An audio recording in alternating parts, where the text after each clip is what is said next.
A gente chegou a falar aqui, vale reforçar, na próxima quinta-feira tem o julgamento do Tribunal Superior Eleitoral que pode tornar Jair Bolsonaro inelegível. O Bolsonaro está desanimado, hein? Ele disse que os indicativos não são bons. Dá uma olhada. Estamos enfrentando um problema agora. Até mesmo uma cassação, né, por uma condenação de ineligibilidade, porque me reuni com embaixadores antes do período eleitoral, caçado. Antes. E vamos enfrentar esses 22 agora. Já sabemos que os indicativos aí não são bons, mas eu estou tranquilo. Tá aí a fala de Jair Bolsonaro dizendo que os indicativos não são bons, doutor. Você acha que ele já tem a consciência, doutor Fábio, que ele vai ficar inelegível? Ele tem absoluta certeza. Você acha? Ele, o partido dele, todos de direita. Basta ver a manifestação do Valdemar Costa Neto. Mas ele vai ficar? Vai ficar, com absoluta certeza. O próprio presidente do partido dele, do PL, quando apoiou aquela decisão do TSE em face do Deltan, já achei absurdo aquilo. Literalmente ele sabe o que vai acontecer. Não sei o que acontece nos bastidores, mas vão aceitar isso tranquilamente. Como o Paulo disse, são 16 processos. Outros processos poderiam se justificar mesmo tendo tese defensiva? Sim, mas nesse caso em específico, que será julgado essa semana, não há elementos palpáveis. Mesmo assim, ele tem absoluta certeza. Mas por que estão usando esse caso? E é bom deixar claro. É porque casa com a narrativa. Você teve aqueles atos deploráveis do dia 8 de janeiro, e daí eles tentam associar o tempo todo ao Bolsonaro aquilo que aconteceu, e agora querem tornar ele inelegível por ter questionado o sistema eleitoral. Quando o Bolsonaro questionou o sistema eleitoral, ele estava questionando um sistema que envolve todo mundo. A lei, ela é específica, e quando se trata de direito penal, de medida restritiva de liberdade, de restritiva de direitos, você tem que ser específico na interpretação da lei. E a lei diz que tem que ser em benefício próprio ou em benefício de partido político. Quando o Bolsonaro questiona o sistema eleitoral, envolve todo mundo, ou seja, não é benefício próprio, não é benefício de partido político. Ou seja, se Bolsonaro for tornado inelegível por conta dessa decisão, é uma decisão que não respeita a lei. É uma decisão que tira direitos e não está fundamentada na lei. Não Aí eu te pergunto... a lei como Bolsonaro durante a presidência. Porque também não é respeito à lei. Por que você não é capaz de criticar o erro quando se trata quando é contra o Bolsonaro? Eu posso criticar, já critiquei várias vezes. Acho que muitas vezes a justiça brasileira se excede. Tá aqui feita a crítica. E nesse caso, você acha que o Bolsonaro tem que ser inelegível ou não? Já falei aqui na rodada anterior que há casos mais contundentes, onde é possível... Nesse caso, acho que não se enquadra na lei eleitoral, mas se enquadra na lei. Por quê? Porque o presidente da República não pode fazer uma convocação para diplomatas para avacalhar e descredibilizar as instituições do próprio país. Isso é um crime de responsabilidade flagrante, é um absurdo, é um desserviço. Um presidente que precisa atuar para fortalecer as instituições, para fortalecer a credibilidade no sistema político, para aperfeiçoar o sistema político com propostas concretas de reforma, de mudança da legislação, de mudança do processo. Bolsonaro não fez nada disso. Ele utilizou o cargo de presidente da República para atacar a credibilidade das instituições. Falou até que a eleição de 2018, que ele ganhou, foi fraudada, sem nunca ter trazido um sequer elemento para sustentar suas afirmações absurdas, que só tiveram como objetivo a descredibilização das instituições. E aí, de repente, tenta-se falar que a vinculação de Bolsonaro aos atos golpistas do 8 de janeiro é uma forçação de barra. Mas não. É uma forçação. É o resultado da pregação. É uma forçação, pelo amor de Deus, mano. Durante os 4 anos de exercício da presidência da República contra a credibilidade. Pelo amor de Deus. Calma, que a Antônia tá na fila antes. Por favor, Antoninha. Ai, meu Deus, que coisa. Doutor Fábio, eu preciso fazer uma pergunta para o senhor, porque é o seguinte: o brasileiro tem memória fraca. Lá atrás, aqui no programa, eu falei o seguinte, porque muita gente me para na rua e fala: Antônia, você sabe alguma coisa? Será que o Bolsonaro vai ser preso? Nananana. Então, lá atrás, uma fonte me disse o seguinte: olha, o Bolsonaro vai voltar sim para o Brasil, mas já tem um acordo Ele vai voltar porque ele não vai ser preso e ele trocou isso pela inelegibilidade. Eu achei um absurdo. Falei, gente, será que isso procede e tal? Mas a fonte era tão segura, era tão, sabe, pessoas que estão mesmo na azia do problema, né? Ali no cerne da questão, é gente de Brasília. Falou, aí sim, ele vai voltar para o Brasil, né? E aí você vai ver. Em seguida, ele vai ser inelegível porque foi um acordo que fizeram. Não vai ser preso, mas vai ser inelegível. Então, eu me pergunto assim, se eu faço um acordo com a Justiça para eu não ser presa, mas para me tornar inelegível, é porque eu tô... ou é porque o sistema me engoliu, ou é porque eu tô admitindo que eu fiz besteira? O que é isso, doutor Fábio? Essa é a minha linha de raciocínio. Eu não sei o que acontece nos bastidores, mas com absoluta certeza, para que o partido e o próprio ex-presidente se manifeste publicamente dizendo que a coisa está feia, que não tem como reverter isso, porque há informações que nós não temos conhecimentos. E detalhe, é um deboche enorme. Pode até ser uma coincidência, Paulo, mas logo no dia 22, que era o número da chapa do Bolsonaro, literalmente é uma mensagem para a sociedade. É uma briga do poder pelo poder. É isso que me preocupa cada dia mais. É para demonstrar. É isso que acontece quando você vai contra o sistema. É isso que acontece quando você manifesta a sua opinião contrária a quem pensa diferente de você. Pois é. Como eu disse, eu entendo a posição do Mano, mas olhando com uma lupa esse processo em específico, o senhor Jair Messias Bolsonaro jamais poderia ser declarado inelegível nesse processo. Agora, narrativas e ilações, nós podemos passar o dia inteiro aqui. Agora, o que me preocupa, salvo se a legislação mudou, atos, cogitação e atos preparatórios não são puníveis no nosso país. E toda hora, com todo respeito a você, mano, que está aqui do meu lado, traz essa discussão, que havia um plano para um golpe. Cogitar não é punível. Não é punível. No Brasil, nós só podemos punir atos executórios. Mas como que se pune um golpe já dado? Que golpe já dado, Paulo? Mas... No caso do Bolsonaro... Não, eu tô falando o seguinte... Não para de pé.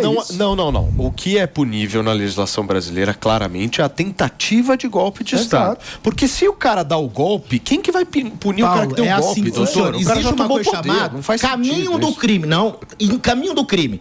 A partir do momento que eu cogito o que está no meu claustro psíquico, não pode ser punível.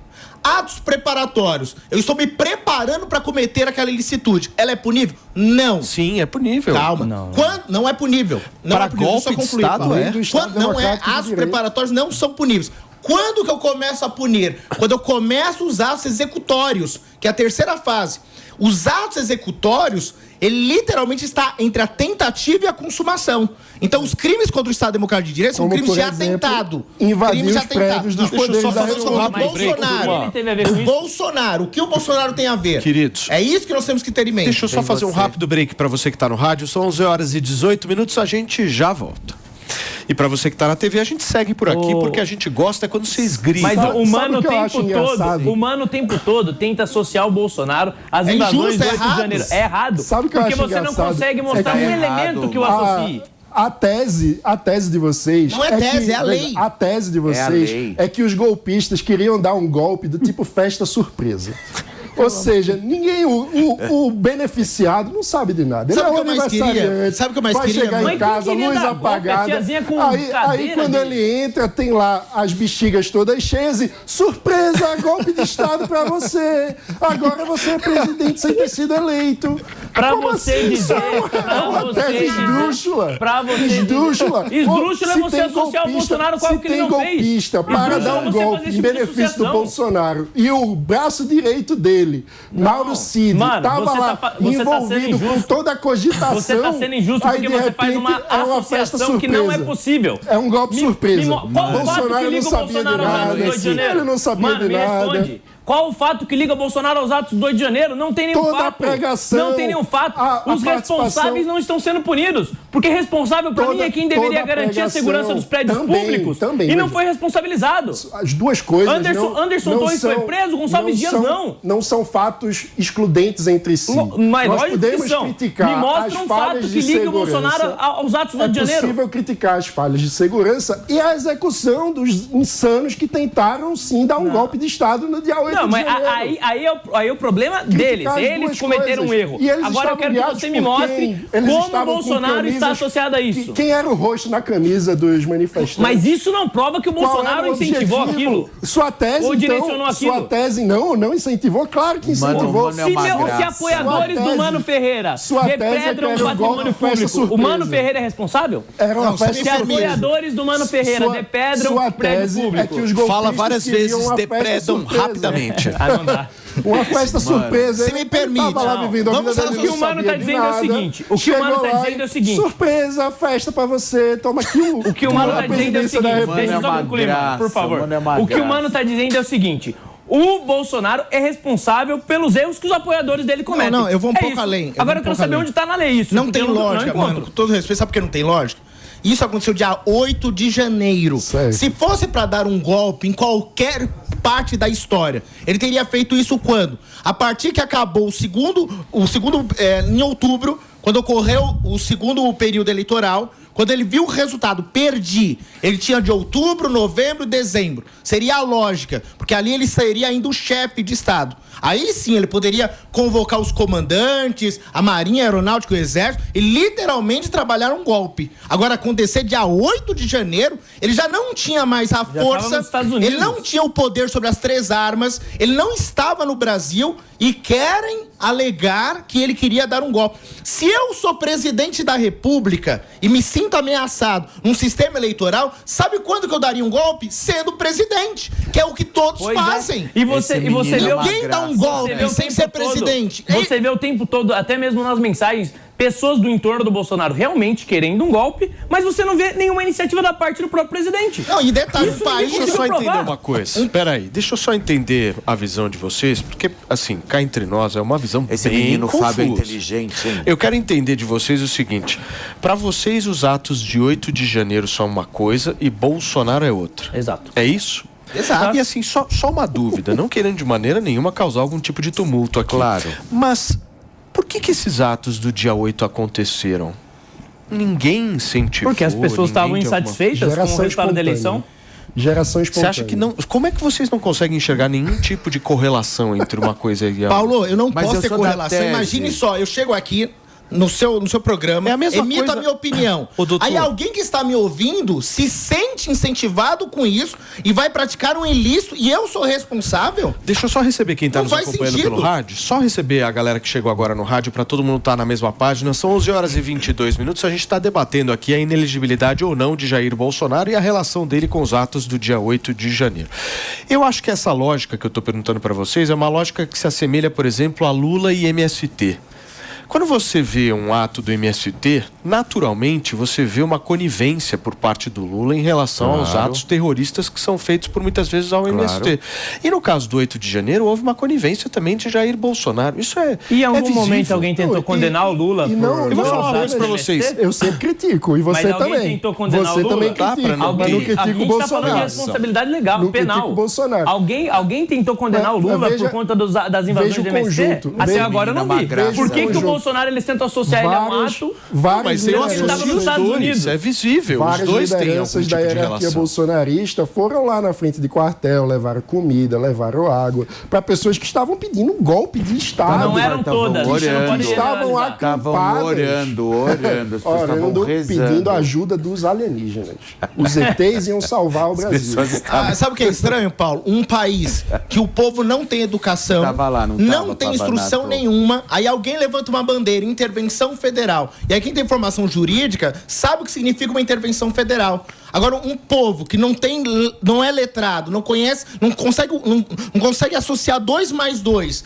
Você quer literalmente colocar nas costas dessas pessoas que elas sabiam exatamente o que elas queriam dizer. Na verdade, aquela faixa de intervenção federal para nós é só o chefe do executivo que pode decretar.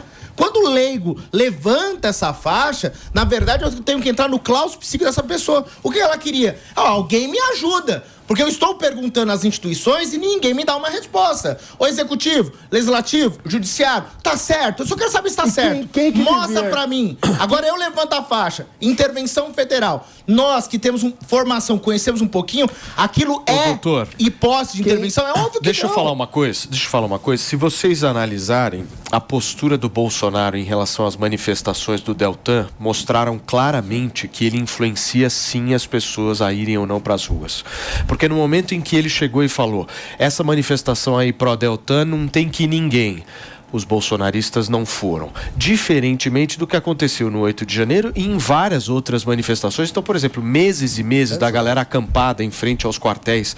Se o Bolsonaro tivesse falado, galera, saiam daí, como ele fez para as pessoas não irem na manifestação do Deltan Dallagnol, o resultado com certeza teria sido... Paulo, responsabilidade de rua não tem dono. Rua não tem dono. Só existe... Rua não a nossa Constituição garante que as pessoas têm o direito de se manifestar. Você pode concordar ou não com o motivo da manifestação. O que a nossa Constituição não garante é destruição de patrimônio público, o que a nossa Constituição não garante é restrição de direitos de outras pessoas. Agora, você generalizar e dizer que todo mundo que se manifestou, não estou falando do ato de invasão que realmente foi deplorável, estou falando em geral, no Brasil.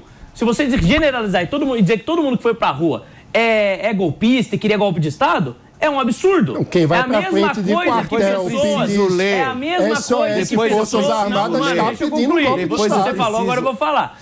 É a mesma coisa que tentaram fazer quando no impeachment da Dilma tinham pessoas ali no meio que defendiam também golpe militar. Aí quem não era contra o impeachment da Dilma usava isso pra dizer, tá vendo? Eles são golpistas. Onde eram as manifestações pelo impeachment da Dilma? Você tá generalizando. Onde eram as manifestações pelo impeachment da Dilma? Na Avenida Paulista, eu sei, porque estava lá.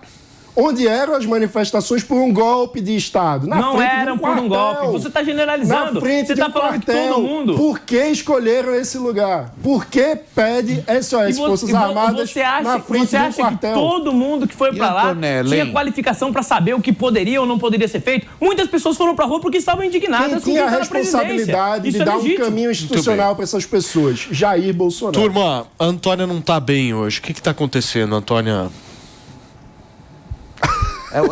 Tá com delay, não? Ela é um robô. Amor. Não, é porque a gente tá aqui desde o dia 8 de janeiro comentando esse assunto. Só por isso. Já estamos na festa junina, já estamos na metade do ano. E os dois brigando por causa desse assunto. É sim, entendeu? Eu preciso depois Deixa eu comer minha manga, deixa eu chupar minha manga. Chupa. Depois eu preciso ler um tweet que a Antônia acabou de colocar no grupo, mas eu preciso ler porque é de uma pessoa que fez muito L, enfim, mas eu quero ler. Leia, Felipe. Eu vou ler daqui a pouquinho. Turma,